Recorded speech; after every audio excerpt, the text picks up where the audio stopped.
Përshëndetje dhe mirë se po takojmë në pjesën e dytë të emisionit Imazh. Do të flasim sot për ato që dikur kanë qenë vestrehimi ynë, ndërkohë sot janë kthyer në pika dhe atraksione që mbledhin vizitorë dhe turistë të shumë. Do të flasim për shpella që gjenden në vendin tonë e që nuk janë të pakta e të cilat dita ditës po bëhen më të qasme nga gjithë ne. Për biseduar për këtë temë në fakt, në studio kemi profesorin Shemsik Krasniqi, sociolog dhe antropolog. Mirë se erdhe. Faleminderit që jeni prezent. Faleminderit për ftesën. Dhe po ashtu kemi Sami Behrami nga Instituti i Kosovës për mbrojtjen e natyrës. Mirë se erdhe. Faleminderit për prezencën. Faleminderit për ftesën. Por para se të fillojmë me bisedën në studio, juftoj të ndjekim një kronikë që flet pikërisht për këtë temë. Ekzistojnë shumë shpella dhe veçantitë e tyre i bëjnë ato atraksione për të vizituar. Ndërto janë shpella e Gadimës, shpella e Radacit dhe ajo në gumnisht të Vushtrisë, e cila karakterizohet me artin shkëmbor.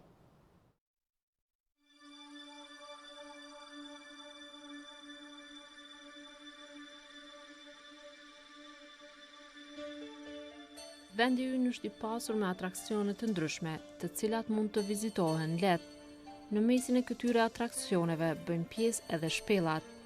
Më e njohura ndërto është edhe shpella e Gadimës, ose shpella e Mermert, e cila gjendet në Gadime të Lipjanit. Për turistët janë rregulluar afër 2000 metra katror. Shpella i ka 2 kate, çdo gjë është e veçantë, duken si stoli prej akujve, edhe pse janë të mermerit. Uji atmosferik, i cili kur bie në kontakt me ajrin përmes qarjeve të ndryshme tektonike, avullohet e pastaj bëhet kondensimi i bikarbonatit të kalciumit. Nëse muri është vertikal, aty qëndiset me ujëvarën gurore, e nëse muri është i pjerrët, aty formohen perde, e nëse është horizontal, aty formohen stalaktite dhe stalagmite. Nga stalaktitet dhe stalagmitet formohen stalagmiatet apo shtyllat e shpellave. Stalaktitet e kanë nga një zgavër në mes dhe përmes zgavrës pikon uji. Duke pikuar e duke u avulluar dhe karbonizuar formohet mermeri. Në libra shkruan që 1 milimetër rritet për 30.000 vite. Supozohet që shpella është e vjetër 80 milion vjet, domethënë është formuar në kohën e terciarit, apo para tërheqjes së detit pananonik apo liçenit të Kosovës. Përveç stalaktiteve, stalagmiteve, mullarëve, paraqiten stolit më të bukura në botë që quhen aragonite. Tjetër atraksion është shpella e Radavcit, gjendet afër fshatit Radavc, pranë burimit të Drinit të Bardh, rreth 11 kilometra larg qytetit të Pejës. Shpella e Radavcit është shpellë tipike e burimeve. Formimi i saj është i lidhur me erozionin dhe punën kimike të ujrave nëntoksor të Drinit të Bardh. Kjo shpellë përbëhet prej 4 elementeve morfologjike: galeritë kryesore, galeritë e majta, galeritë e poshtme dhe kanalet vertikale.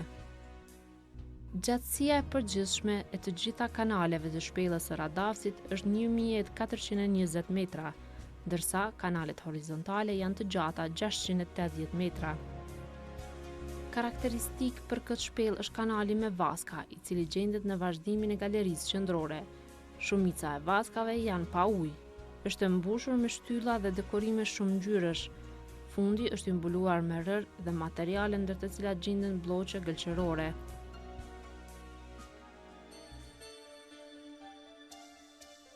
Një atraksion tjetër dhe mjaft interesant për t'u parë janë pikturat dhe gdhendjet shkëmbore, të cilat ruajnë kujtimet e shoqërive parahistorike, që na ndihmojnë të kuptojmë evolucionin e shoqërisë njerëzore, duke na dëshmuar një herësh për mitet e lashta, për besimet, për veprimtaritë parsorë në jetën e banorëve të lashtë.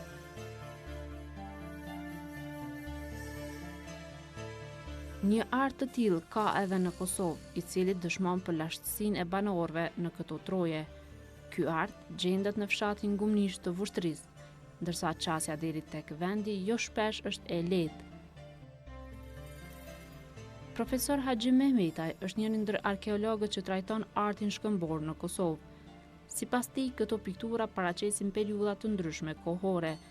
Veçohen vizatimet e diellit, pastaj prej kafshëve dreri që konsiderohet si i shenjtë. Arti i tillë në Kosovë shfaqet në lokalitete të ndryshme dhe daton qysh nga periudha e neolitit të hershëm. Profesor Haxhi Mehmetaj thekson se ky art, edhe pse shumë i rëndësishëm, është mjaft i rrezikuar në vendin tonë nga punime të ndryshme që bëhen nga qytetarët. Fillesat e këtij arti nisën që para 27.000 vjetësh në Francë, si dëshmi që kreativiteti njerëzor është po aq i vjetër sa dhe vetë njeriu.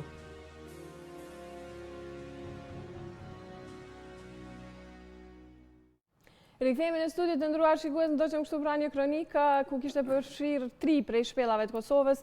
Profesor, e dim që kemi shpellat shumë të në Kosovë, sigurisht nuk është e mundur me i përfshirë gjitha në kronik, por ju i keni vizituar shumicën prej tyre. Na trego pak a shumë çfarë gjendje në fakt janë. Tash shumicën nuk i kam vizitu, por i kam vizitu disa që janë të rëndësishme, definitivisht shumë të rëndësishme, ndërsa sa i përket gjendjes tyre, disa janë gjendjen e vetë natyrore, ashtu të paprekura, si më thonë. Disa tjera ku kemi intervenue me qëllim për me i rifunksionalizu në kuptimin e vizitës, në kuptimin e njohjes e atraksionit turistik e tjera. Ato mendoj që nuk janë gjendje të mirë. Do të më të mirë janë ato cilat nuk janë zbuluar në fakt, se sa ato që është krijuar infrastrukturë. Natyra kujdeset më mirë për krijesat e veta, se sa vetë njeriu.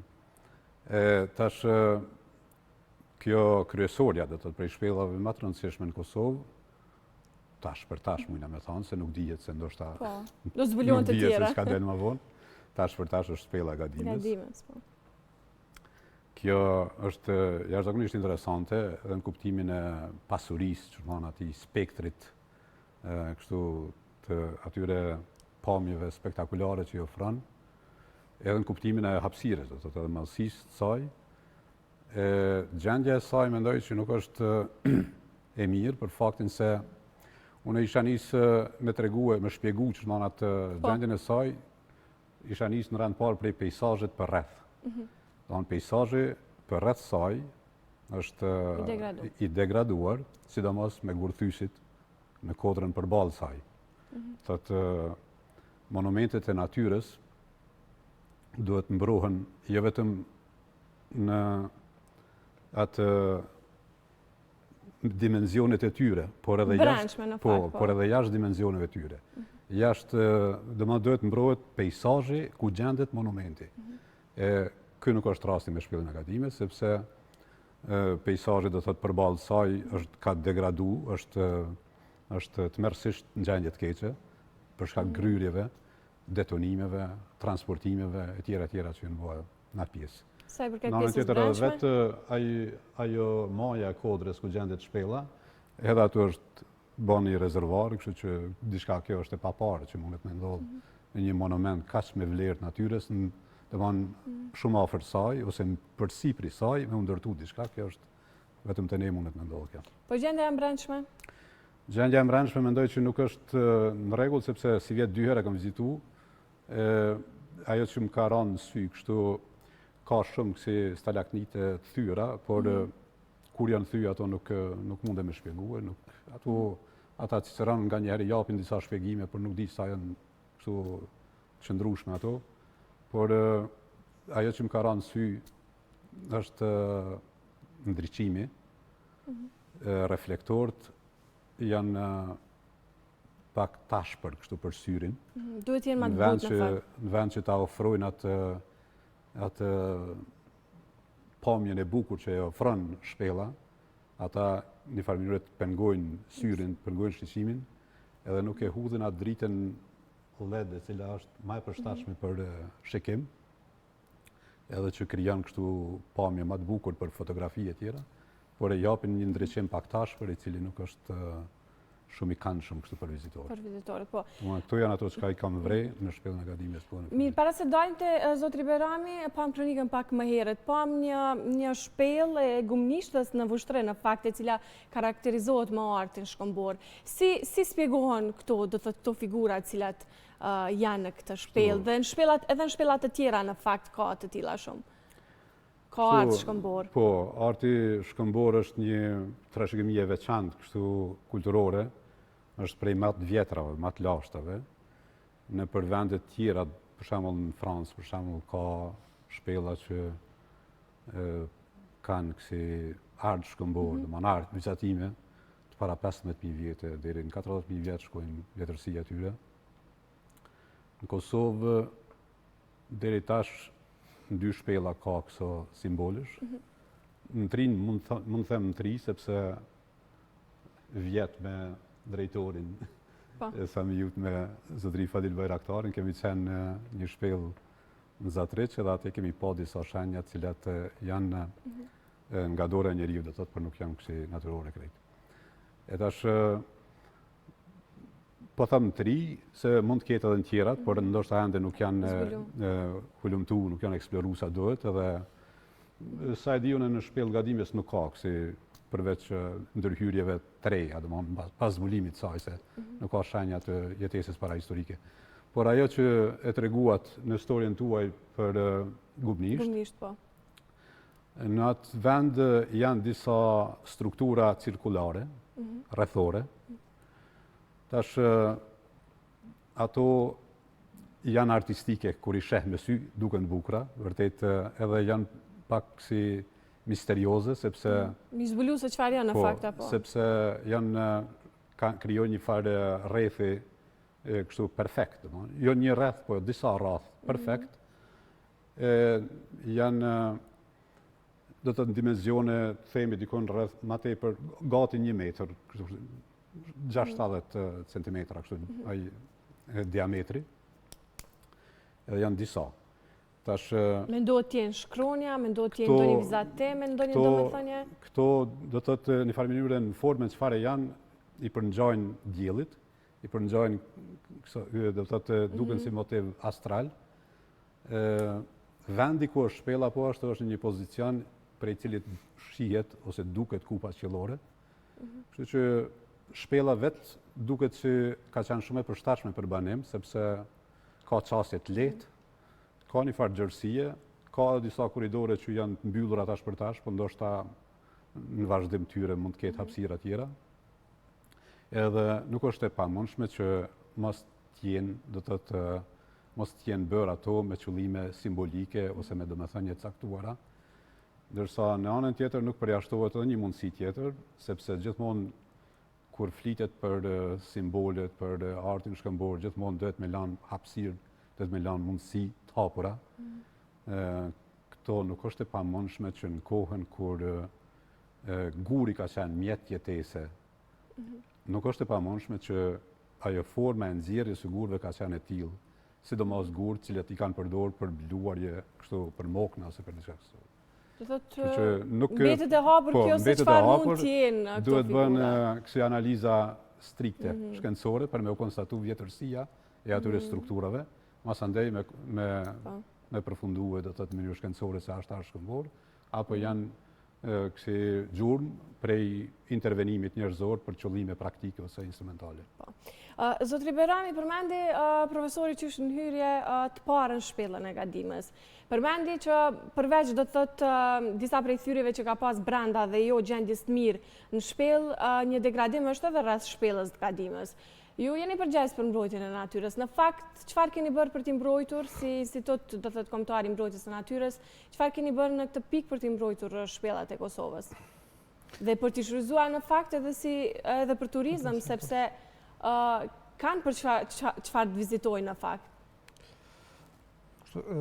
Që në fillim dishta me shpellat janë objekte të ndërthurjes të kushteve natyrore edhe atyre materiale shpirtërore ndoshta më perfektet. Vetë fakti që ka jeta e shoqërisë njerëzore ka nis aty e tregon këtë lidhshmëri me to. Shpellat në Kosovë deri me tani Instituti për Mbrojtjen e Natyrës në kuadër të Ministrisë së Mjediseve të Planifikimit hapësinor e kemi një databazë për rreth 200 shpellave të evidentuara në Kosovë. Të evidentuara, po jo të hulumtuara të gjitha. Rreth 200 shpellave. Po të cilat nuk janë gjitha të hulumtuara. Ne po bëjmë përpjekje për çdo vit si institut me organizatat ndryshme jo qeveritare, me ekspertë edhe të jashtëm, sidomos me Federatën Ballkanike të Speologjisë, me grupe speologësh nga Bullgaria, Çekia, që sa më shumë të hulumtojmë edhe të krijojmë një hartografim të këtyre shpellave. Shpella e Gadimes është më e njohur në Kosovë, e cila është zbuluar në vitin 1969, prej kushtit është futur edhe në mbrojtje, ndërsa nga viti 1976 është hap për vizitor. Po, unë mbaj mend që edhe si fëmijë edhe tani po besoj shkollat vetëm në këtë shpellë po besoj i dërgojnë për ta vizituar, si duket është më e përshtatshme dhe ka më shumë histori brenda saj.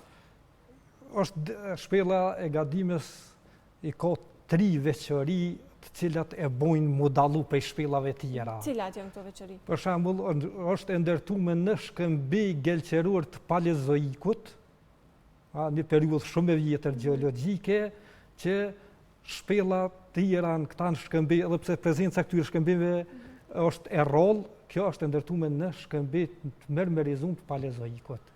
Karakteristika e parë. E dyta është prezenca e aragoniteve. Aragonitet si kristale në sollën e aragoniteve janë kristale të cilat kanë arrit më shmang gravitacionit të tokës. Do të thonë nuk shkojnë drejtim të gravitetit, po të kundërtën. Dhe e treta? Edhe e treta janë veçoritë hidrologjike të shpellës.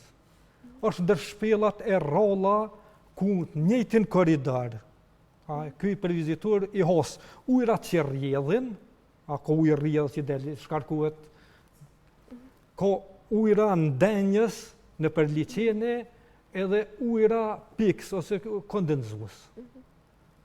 Në shumicën e rasteve në shpella ka ujë ose që rrjedhin, lumenën toksor, ose ujëra ndenjës liqene, edhe po kombinum në një korridor, në një hapësirë kaq vogël që për vizitor janë të hapne rreth 750-800 metra për vizitor të hapne, do thonë në një hapësirë kaq vogël ndërthura këto 3 elemente hidrologjike e bujnë veçantë edhe në aspekt hidrologjik. Këto janë 3 karakteristikat kryesore të cilat e bujnë pak më të veçantë, më atraktive shpellën e Gadimes krahasim me shpella tjera.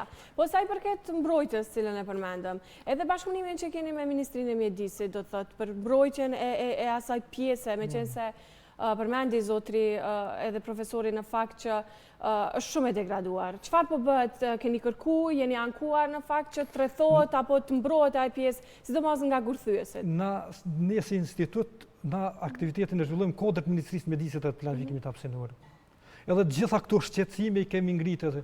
Në lidhje me gurthyesit operojnë në përballë shpellës, edhe pse me iniciativën tonë ne kemi bën në realitet inkusi, ka qenë i angazhum për cilë ndikimin e gurthyesve në shpellë gjatë kohës të minimit, zbashku me Komisionin Pavarur për Minera, në bazë cilave është konstatuar që ndikimi me eksplozivin cilën e përdorin për shembje gurthyes nuk ka ndikim në shpellë. Po i referohna studimet që kanë bërë inkusi me një kompani për Shqipëria. Megjithatë jep një pamje jo të mirë. Po pamja ju e mirë është ajo. Ofrohesh asaj shpellë për ta vizituar. Kjo mund të jetë për vizitorën ndoshta jo e këndshme, sepse ne edhe mund ndoshta ta pranojmë, por vizitorët e tjerë, cilët vinë ankas për të vizituar, do thotë gjërat tona kulturore apo edhe shpellat, nuk është një pamje e mirë për ta. Pamje nuk e ka para pa lizi, po më duket. Ju ka ikë pjesa. Pamja jashtë më shumë më rëndësi se është takimi i parë i turistëve me ambientin që rrethon. Po përveç pamjes jashtme, situata nuk është e mirë as brenda për brenda shpellës. Arsyet fatkeqësisht në Kosovë mungon një drejtim ose një shkollë, as një departament, as gjeografisë, as këtë asë dhe gjeologjia mund të ketë, nuk ka drejtim të veçantë për speologji, për hulumtime speologjike. Departament gjeografisë e ka një lanë speologjia. E në fakt, kush është kompetent për këto? Kush po i bënë? Janë gjithmonë ekspertët do të që vinë bashkëpunim me personat tonë për t'i bërë këtu zbulimet, apo... Tash për shembull me pjesëmarrjen në për trajnimin na kemi bashkëpunim shumë të mirë me Institutin për Hulumtime Terreneve Karstike në Sloveni, i cili aktivitetin e zhvillon kodrat Akademisë së Shkencave të Slovenisë. Na kemi ekspertë për tyne që vinë këtu, ke marrë përvojë atyne. Na për çdo vit jemi pjesëmarrës në takimi më të madh botëror për fushën e speologjisë që zhvillohet në postuën e Slovenisë. Kemi bashkëpunim, kemi kriju përvojë jo përgatitje shkollore, po përvojë gjatë punës puna na e ka imponu e mu profilizu në më marrë pak edhe Po me ashtu me shpela me aftushme kjo, zotri Berami, për të bërë ndoshta analiza shpellave tona, cilat gjendën. Sigurisht që Dhe përmendit dhe profesorit që shumë prej tyre ende janë të paprekura në fakt. Sigurisht që ju nuk është e mjaftueshme, po kjo do të ishte ndoshta një sinjal i por dhe profa me inicue, pranë mësime mu krijuan kod një drejtim për speleologji. Po ç'është tjetra edhe më, ne nuk kem një drejtim për përgatitje të Ciceronëve. Po. Do të kemi të marrë këtë pjesën, a? Jo, po morë parasysh, jo vetëm në rrosën e Shpellës. Po Ciceronët janë të nevojshëm edhe për qytetin e Prishtinës. Vinë mos grupe turistësh, cilët kanë nevojë për një udhëheq për një Ciceron. Nuk kemi. Nuk përgatisëm Ciceron të mirë fill, se atë tash Ciceron bëhen ndoshta njerëz, po përgatitja Ciceronëve është një shkollë në vetë. Që në vende të tjera, si Slovenia, me qenë se kemë kontakte me ato, ju kushtojnë rëndësi shumë të madhe. Se janë pasqyra është kontakti i parë me turistë, edhe ju krijon përshtypje prezantimi i vlerave, është shumë e rëndësishme për me ngjall kurreshtje për vizita edhe në tashme të vizitorëve tjerë, edhe vizitorëve tjerë. Profesor, nga hulumtimet të cilat janë bërë, në cilat shpella në fakt thuhet se mund të kenë jetuar njerëzit? Tash, prej asaj që kam pa, mendoj që në shpellën e Radovcit në fakt atu duket që e kanë konstatu edhe ekspert, hulumtuesit, po që ka pas jetesë. Shpellën e Radovcit, po.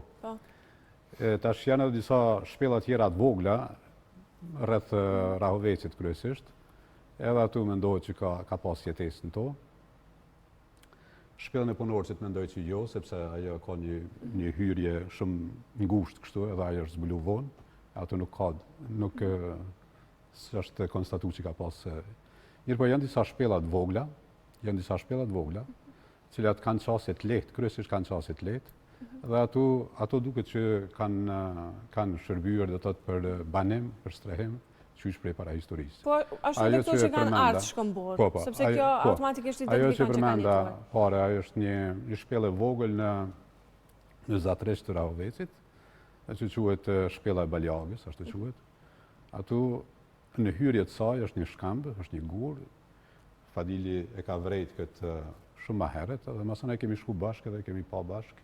Edhe atu duket që janë do simbole të cilat përsëri po them që nuk jam kështu me siguri të plot, nuk mund të them që janë kështu punë e dorës njeriut, por ju përngjajnë shumë atyre simboleve që janë gjithandej nëpër shpella dhe që i takon artit shkëmbore, që quhet kupules, ose vrima, kështu thellime. Vrima janë disa, domthonjë janë qindra domthonjë prej tyre. Tash janë edhe disa gravura tjera, janë disa shenja tjera. Ndërsa në thellësitë saj e kemi vrej bashkë me Fadilin, e kemi vrej atë shenjën që quhet Asterix, thotë ajo shenja me vijat kryqëzuara në një pikë që i përngjan rrezeve të diellit ose i përngjan diellit, që ajo duket që ajo në fakt ajo ishte kështu nuk ishte natyrale, domthon, po ishte e dorës njeriut. Ndërsa në shpellën e Cirkolezit që quhet Bira e Gjana, ashtu quhet, atu ka ardh shkëmbor, atu ka simbole abstrakte, edhe arkeologët ato e kanë vizituar edhe i kanë vrej, kanë bërë disa skicimet atyre Haxhi Mehmetaj do të ka studiuar, sepse ka një botim për atë trashëgiminë kulturore dhe natyrore të asaj zone.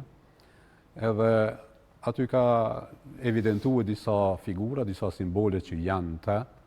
Mirë, po megjithatë në librin e tij nuk janë të gjithat, sepse ka dhe simbole tjera për çudi, do të thotë mungon imazhi ose simboli i peshkut, që është i vizatuar në mënyrë shumë evidente, shumë qartë.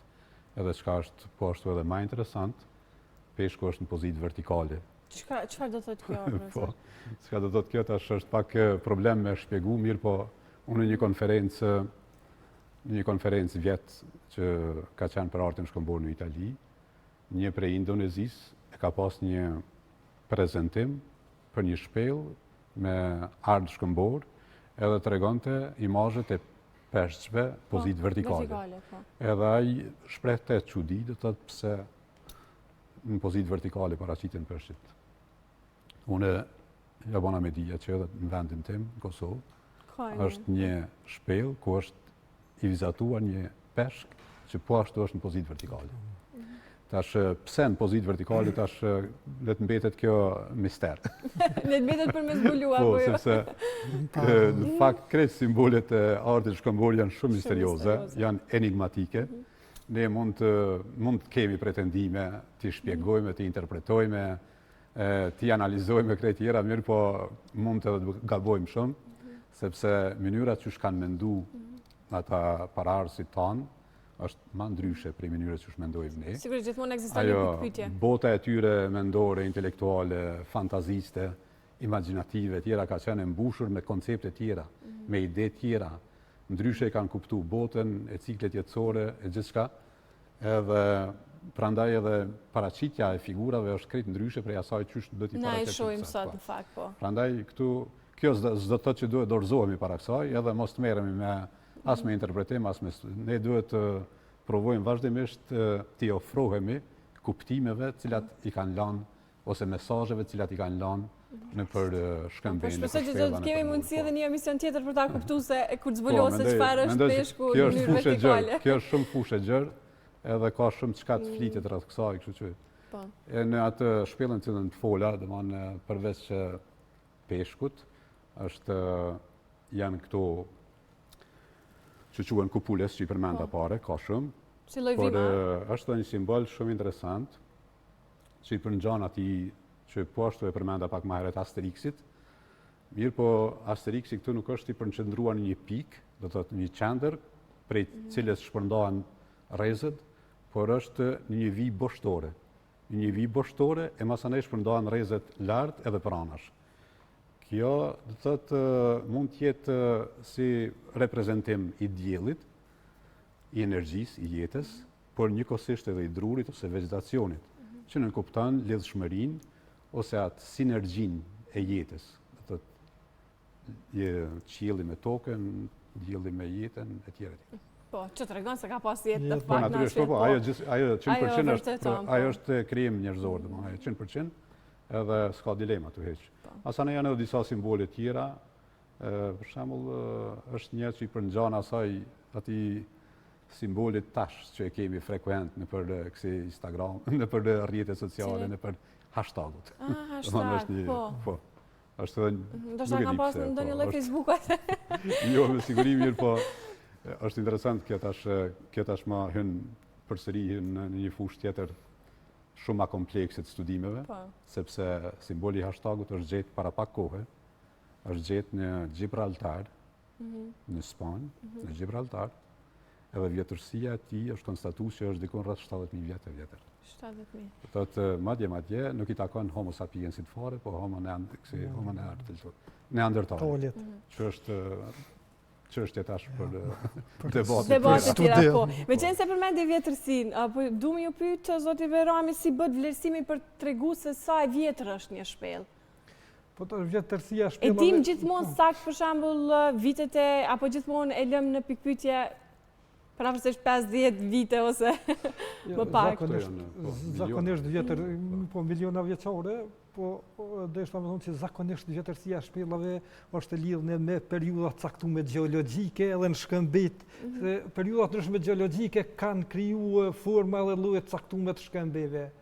Prezenca e një lloj të shkëmbet ose shfaqja e shpellave në një lloj të caktuar të shkëmbet, në këtë rast gjithë ngelçeruar, po të periudhave të ndryshme, na jap mundësinë mi caktu parafërsisht edhe vjetërsinë e shpellës. Domethënë parafërsisht domethënë është. Po mendoj që periudhat gjeologjike janë kriteri kryesor për caktimin e vjetërsisë. Cila thuhet se shpella më e vjetër? Po tash për të na po 80 milion vjet edhe pse gjeologët shpeshherë nuk po pajtohen me këtë konstatim, po në bazë të vjetërsisë shkëmbeve për literaturë e hosim që shpella e Gadimës është e vjetër 80 milion vjet. Më vjetra në fakt. Këtu në këtë shpellën e Baljagës që përmenda në Zatreq, atë kemi pa 2 fosile në formë unazash. Njana i ka ato rrezet kështu mbrenda, që i përngjan atyre gacave detare faktikisht. Tjetra është vetëm unaz e thjesht. Edhe mes këtyre dyjave është një vi vertikale, e vija duket që është artificiale, nuk është vindarse, po. Vindarse. E kanë bërë njerëzit më vonë? Po, sepse njeriu i përdor nga njëherë ato strukturat natyrore, ato krijimet që i krijon natyra që e provokojnë syrin e njeriut ose mendjen ose fantazinë, i përdor, u shton edhe diçka edhe masane e krijon një tërsi, kështu një koncept që më unë mendoj që ato fosilet ato mund të jenë kriter për caktimin edhe të periudhës gjeologjike. Viteve në fakt se vjetërsisë. Fosilet ato zakonisht i takojnë Jurasikut. Domethënë kjo është periudhë tej 200 milion vjet e vjetër, do të thotë ato janë domethënë periudha shumë të lashta. Profesor, me qenë se përmende më herët që keni vizituar, do thotë mjaftueshëm Shpella, janë gjitha qasshme për njerëzit? Po, jo, nuk janë gjitha qasshme. Janë të rrezikshme për t'hyrë? Janë të rrezikshme, ka shpellë për shembull që është shumë atraktive, është gryka e madhe, shpella gryka e madhe që quhet në Rugov. Ajo është e jashtëzakonshme. Ajo është ndoshta prej matronse, jo prej, po është bashkë me këtë gadime, është definitivisht shpella më e rëndësishme në Kosovë. Është mjaft e gjatë, dikun duket që është 14 kilometra. Kanalin në toksore. Po, kanalin në toksore. Po. 14 kilometra. Edhe çka është e veçantë, do thotë sepse çdo shpellë ka veçanti. Ajo ka një lumë në toksore. Me arrit deri te lumi është mrekulli e vërtet. Mirë, po këtu nuk ban me shku pa grupin e speleologëve. Ato papajisje edhe pa ekspert që njohin, është e mbyllur, nuk është për vizitor. Keni kalu jo? Po, 2 kilometra bashkë me ekipin e RTK-s para një atë. Është pamje fantastike, apo jo? Është e jashtëzakonshme. Nëse do të mirëbaj në fakt, do të bëjë ndonjë plan infrastrukturor, do të kishte mundësi që të bëjë Ajo nuk është për vizitor, kështu për grupe turistike, të themi, kështu për turizëm masiv. Ajo nuk është e përshtatshme. Sepse ato kanalet, hyrjet, ato janë të ngushta, ato nëpër to mund të depërtohet një nga një, se jo nga dy ose më shumë, ndërsa janë ato hapësira tjera që janë gjana masandej, edhe që mund të bëhen edhe shpjegime tjera, por një pjesë e madhe e saj është kanalet ngushta, sepse duket që ka qenë shtrat lumi fakt, shtrat i lumit. Ajo është shumë interesante, por ajo nuk mund për vizitor. Desha për shpellë të gryka e madhe, me qenë se na për çdo vit nga një javë ditë ja kushtojmë shpellës gryka e madhe në bashkëpunim me speleolog nga Slovakia. Po, ata e kanë zbuluar. Po punësia vendas e kanë njoftë shumë më herët, po këta janë të parë që kanë nisur hulumtimin e saj. Kanë shku deri 14 kilometra që 14 kilometra kanalin në toksore, po është përgatit harta e shpellës, 14 kilometra kanalin në toksore. Ajo si shpellë kanalin. Ajo është halonu në hulumtim e si do thonë nuk ka përfunduar hulumtimi i kanaleve nën toksore të shpellës gryka e madhe. Do thonë vazhdojnë hulumtimet edhe më tej.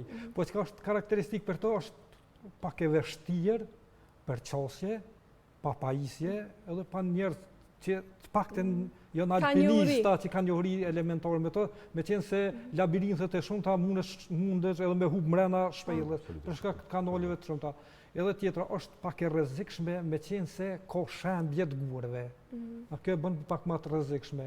Po kjo është një shpellë e cila mundet me shërbye për alpinista, për grupe që janë të interesuar këtë llojin e turizmit me adrenalinë që po quhet. Turizmit shkëmbor në fakt. Po, kjo është për shembull ne profesor të fakultetit të Nova Goricës në Sloveni bien shpesh studenta për hulumtim të shpellës me qëllim ata nuk janë të interesuar për shpella që janë për vizitor.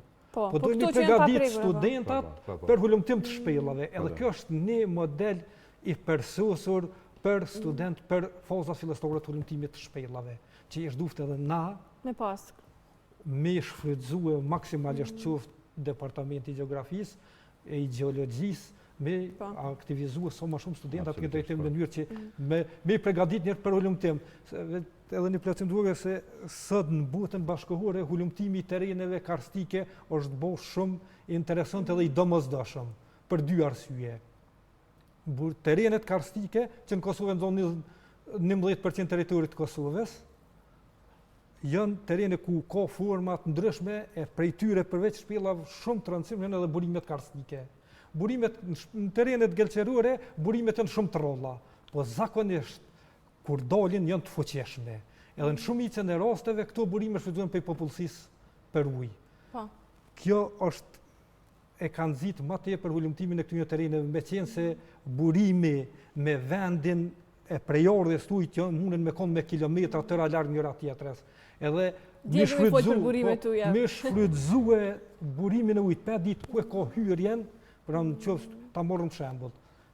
Shpella e dushit, në vitet në literaturë e kam takue, shkruan që do speleokrat e kanë konstatuar lidhjen mes shpellës dushit edhe burimit të liçeni i fundit i Mirushes. Është një burim i ujit ofër liçenit fundit Mirushes, edhe kanë konstatuar lidhje hidrologjike mes. Ti për mirujt ujit e pastër në burim, duhet me mbrojt prejorën ose verën e ujit. E për këtë arsye, studimet e karstit, ose qytet terreneve gelçerore, sot në botën bashkëkohore është ju kushtuar rëndësi shumë e madhe, sidomos për shkak të problemeve me ujë. Më falni, duhet ju ndërpres sepse kemi edhe një kronikë, përmenda edhe më herët që kemi kronika cilat do të paraqesin shpellat. Sfundi është folur për dy shpellat që gjenden në një prej fshatrave të Deçanit, por që aktualisht nuk ka ndonjë mbrojtje adekuate të këtyre resurseve. Sipas banorëve, kjo shpellë ekziston mijëra vjet më herët dhe këtë dëshmojnë edhe gjurmët, por edhe shënimet e tyre në një objekt fetar i cili është ngjitur me të. Shohim bashkë materialin në vazhdim.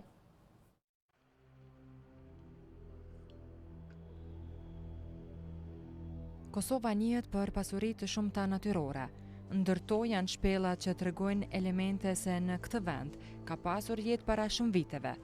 Së fundi është folur për dy shpella në fshatin Shpellat të Deçanit, por që aktualisht nuk ka ndonjë mbrojtje adekuate të këtyre resurseve. Madje të pakt janë ata vizitorë që mund t'i gjejnë lehtë këto vende, pa e pasur me vete dikë që e njeh këtë rajon, sepse mungon shënjezimi dhe udhëzimet se nga duhet të shkohet. Për shumë kënd, eksplorimi i natyrës mbetet alternative pëlqyeshme, ndaj kjo zonë piktoreske është e përshtatshme për rekreacion. Për të arritur deri tek njëra shpellë, kërkohet përgatitje, sepse terreni nuk është shumë i përshtatshëm, por që gjatë kohës për të arritur deri në destinacion do përballeni me pamje mahnitse të natyrës përreth. Sipas banorëve, kjo shpellë ekziston mijëra vjet më herët dhe këtë dëshmojnë edhe gjurmët, por edhe shënime tjera në një objekt fetar ngjitur me të dhëna që tashmë veç kanë filluar të dëmtohen. Si banori fshatit Belles, kemi ardhur sot në këtë vend, kjo quhet shpella madhe e Belles Tult. Pej si ekzistojnë ky popull, që kjo shpellë u majt si moment historik. Pej komunës Deçanit deri këtu i ka 7 kilometra në rrugën kryesore. Në rrugën kryesore vjet me vetur. Po. Pe rrugës kryesore i ka 1 kilometër për marrë deri në shpellë. Sigurisht për eksploruesit e natyrës është një pjesë e bukur që mund me pa ndoshta edhe gjelbri, malet, bjeshkat. Edhe ngjitja është interesante. Ngjitja e interesante për ata si dojnë marrë është interesante shumë, po është pengesë se s'ka rrugë për mund gjitë. Ka pas interesim edhe të turistëve ndryshe me ardhe me vizitu shpellën? Ka pas shumë interesime, po për shkak shtegut që me ofru ndoshta deri afër. Për më ardhë deri afër, kam pas pengesa, për shtas kanë mujtë më arrit njerëz. E mbani mend ju si fëmijë keni ardhur te kjo shpellë? Unë jam lidhur jam rrit në Belle. E mbajnë mend se e marr me babën. Këtu e mbajnë mend shpellën. U kon shpella ndërtume, kisha kon ndërtume mirë. Po janë bo dome, shumë dome janë bon ta. Janë prish me fotografi, me gjithat i kanë prish. Fshati Bëlle është i braktisur dhe banorët e kësaj pjese janë shpërngulur para 50 vjetëve në fshatra tjera që gjenden me afër qytetit. Por përkundër kësaj, ka të tillë që pas shumë viteve dëshirojnë të kthehen në vendin e lindjes, të investojnë e t'ia kthejnë jetën këtij fshati, pse jo edhe të jetë më tërheqës për vizitor.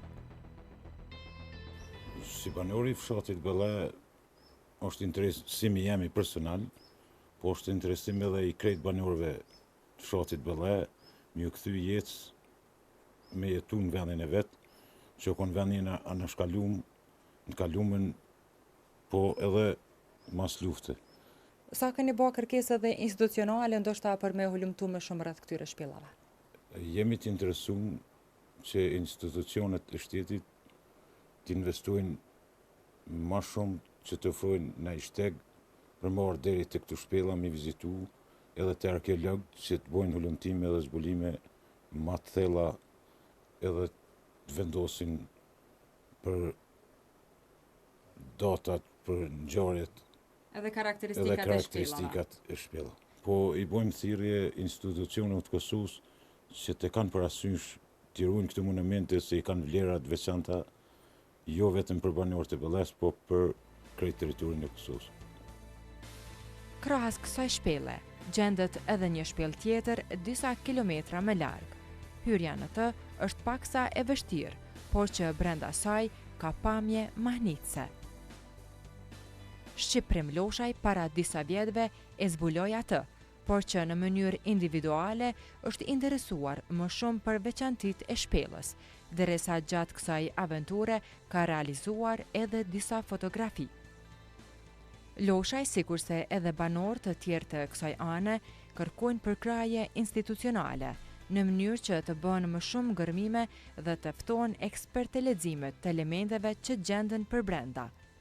Shpellat mbeten ndër pikat më interesante dhe mistike për të vizituar. Ndaj në këtë pjesë, sfida dhe dëshira për të hulumtuar do ju shoqërojnë gjatë gjithë kohës.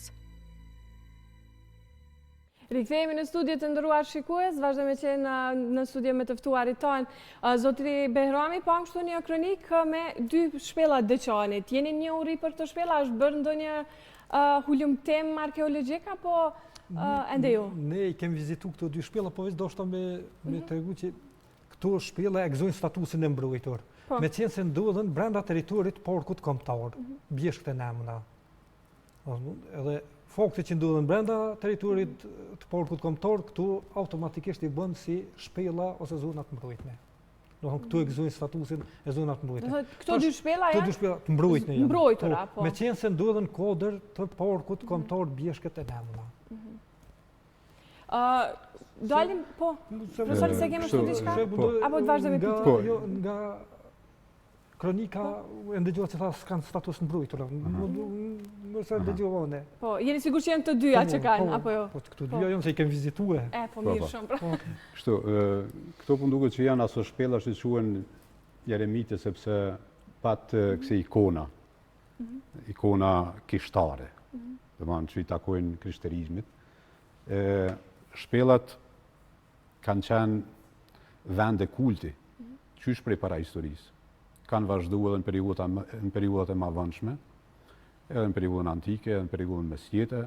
Ka shpellat që edhe sot janë vende kulti, ose konsiderohen shajta, ose konsiderohen hapësirat shajta, bëhen rituale, ose bëhen farë qëndrimesh ato, ose farë besimesh që lidhen me to. Në Kosovë janë disa këso shpellash, nuk është kjo e vetmja, ose këto dyja nuk janë vetmja, sepse një ngjajshme është në Korish, të Prizrenit, një tjetër është në Bjesht e Mushtishtit, shpella e mësusit të duket i thojnë, një mësus e ka gjetë. Paka shumë ka elementet ngjajshme edhe kjo që i përmenda pak ma herët në Qërkolez, sepse duket që mund të ketë shërbyer edhe ajo për ato qëllime, mirë po ato simbolet janë gravime, nuk janë me ngjyra, edhe nuk janë ikona kishtare, por faktikisht ato janë simbolet cilat i takojnë ma shumë ati arsenalit parahistorisë, aty në formave të shprehjes në parahistori, e jo në mesjetë. Profesor, po du më ndalë edhe tek libri juaj Ekokultura ku pasqyrohet raporti i njeriut në fakt me natyrën. Sa e mbrojmë ne, sa e dim trashëgimin tonë në fakt kulturore? Po tash libri ka të bëjë me një çështje, me një temë që ka të bëjë me relacionin e njeriut me natyrën, përkatësisht me raportin e kulturës me natyrën. Po punoj më shumë në favor truajtjes natyrës apo dëmtimit saj? Po tash në kohën e fundit, mendoj që është ngrit bukur shumë kjo vedia, ndjeshmëria në raport me natyrën. Gjithnjë më tepër po shohim që po ka trinj që po e duan, po dalin natyrë, po dalin vjeshtë, po kultivojnë kështu lule, po e estetizojnë hapësirën, janë të ndihshëm ndaj janë shumë të ndihshëm ndaj pamjeve kështu brutale që e krijojnë ato stogjet e bërllogut ose mbeturinave. Ato janë ma aktiv, shpesh edhe ka raste kur edhe po protestohet, domethënë për mbrojtjen e mjedisit. Thotë ajo ndërgjegja ose vedia në raport me mjedisin e natyrën është përmirësuar bukur shumë krahasim me më përpara. Mirë po krahas ngritjes së vedijes, po ngritjen edhe rreziqet, po zhvillohen edhe rreziqet, sepse ato gjithnjë më tepër po bëhen më të ashpra, sepse ndërhyrjet artificiale në natyrë, po për shembull tash kemi ushqimet cilat i blejmë treg, nuk dim se çfarë kvalitetesh kanë, çfarë përmbajtje kanë, çfarë cilësie kanë. Do thotë ato duken të bukura, të kështu të shëndetshme mi pa me sy mirë, po domethënë çfarë substancash kanë brenda. Do të kjo është ajo aspekti, masane ndotja e arit, ndotja e lumenjve për shembull që është katastrofike. Kjo prerja e pyjeve, kjo shkatrimi i peizazheve. Këto janë aksione shumë brutale, të cilat janë ka ndodhin sot, edhe kjo rritja jonë graduale ndërgjegjes ose vedijes është e pamjaftueshme, pa një mobilizim, pa një aktivizëm shumë ma theksuar në raport. Po. Meqense jemi krejt në fund, zot Riberami përmendë qysh në fillim të emisionit që pothuaj se janë dikun 200 shpella apo jo. Janë do të thotë zbuluara gjitha edhe figurojnë gjitha në listën e shpellave nga Instituti do të thotë i Kosovës për mbrojtjen e natyrës, apo ka ende të tilla të cilat do të thotë nuk janë bërë studime dhe ne informacionet për shpella i marrim prej burimeve të ndryshme. Janë edhe njerëz ndonjëherë cilët ata po na lajmërojnë për zbulim të shpellave të reja ose po edhe në bazën e donave kem rreth 200 shpella, po nuk janë gjitha të hulumtuara. Do të mbetet punë shumë e madhe në hulumtimin e këtyre ekzistuesve, po edhe atyre të ardhmen që do të zbulohen. Unë edhe prej emisionit ju ndoshta prapë kisha me bu apel në këtë drejtim më hap një drejtim që pregadit speleolog edhe Ciceron, edhe jo vetëm të fushës të natyrës, po edhe për fushën e kulturës, të cilat do t'i shërbenin promovimet të vlerave, qoftë trashëgimisë natyrore, qoftë asoj kulturore të Kosovës. Me qenë se Kosova disponon me vlera shumë të mëdha natyrore, të cilat nuk janë gjendje të mirë, por vetëdijësimi si sa profa është në ngritje e sipër, edhe ministria ka sektor të veçantë që organizon për çdo vit edhe ligjërata në për shkollat ndryshme të komunave të Kosovës për rritjen e vetëdijësimit të popullatës, duke filluar prej nxënësve prej nivelit të matuar në raport me natyrën. Tash veç një plotësim, ne në fakultetin tonë, fakultetin filozofik, e kemi në atë strategjinë tonë. Kemi në plan hapjen e një studimi master për trashëgiminë kulturore. Edhe sigurisht që aty do të përgatiten kuadra, Ciceron, edhe për trashëgiminë kulturore, shpirtërore, materiale, natyrore. Veç mos i ndani me qenë se trashëgimia natyrore, kulturore janë të lidhura njëra me tjetrën. Është e vërtetë, veç sidomos kjo aspekti i trashëgimisë natyrore, vërtet mungojnë Ciceron për këtë, sepse këtu nevojiten dije nga shkencat, nga gjeologjia, për shembull, nga biologjia, ekologjia. Sigurisht do t'i japim informata të sakta atyre cilët vinë për t'na vizituar. Një kombinim mes shkencave të natyrës edhe të kulturës, edhe shoqërisë së humane. Po, me qenë se jemi krejt në fund, dhe regjia më bën me dije që jemi në sekondat e fundit, cili do t'ishte mesazhi juaj për gjithë qytetarët në ruajtjen dhe promovimin, do thotë, e trashëgimisë tonë kulturore?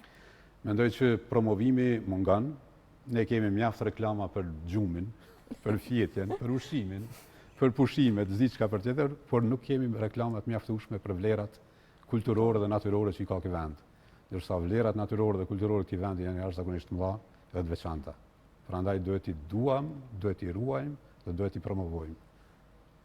Zotri Berami, shkurt lutem. Shkurt, unë përveç këtyre që i tha prufa, unë kisha më ju inkuraju edhe juve, me posë emisione pak më të shpeshta në lidhe me këto problematika. Edhe pse nuk mungojnë, po prapë me i shpeshtu pak po kemi temat shumë të Kosovë, cilat duhet i përmbledhim. Faleminderit shumë që gjetët kohë jeni pjesë e Imazhit, faleminderit për gjitha këto informata. Ju uroj shumë sukses në punë. Faleminderit juve. Miq të dashur, këto është edhe fundi i emisionit Imazh për sot. Mirëmbëjtje dhe miru takofshim në emisionin e radhës.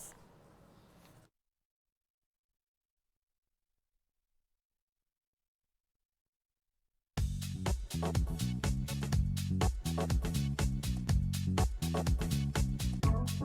you.